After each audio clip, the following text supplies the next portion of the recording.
Nahajamo se na opazovalni postaji, kjer pripadniki 74. pohodnega polka ostrostreljnega oddelka izvajajo usposabljanja iz zavezovanja. Na mesto opazovanja se postavi Matrix, dejansko v smeri opazovanja.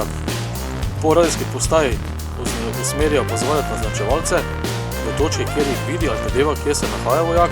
Opazovalec poskuša najti vojaka med premikom ali ko se izda končni strelski položaj.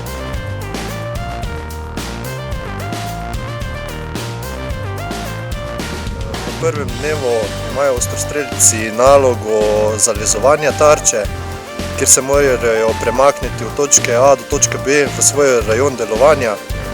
V svojem rajonu delovanja morajo ostrostrelci svojo tarčo prepoznati, jo locirati, prepoznati, potem pa izvesti strel ter se prikrito umakniti z območja delovanja.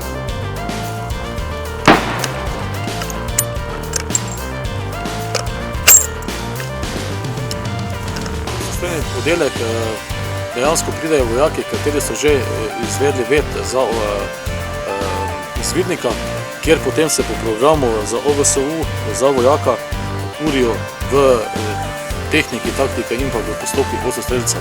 In potem, če uspešno končajo, pridobijo ta ved in dejansko so prerazporedne v ostrostrelne oddelke izvidniške vode.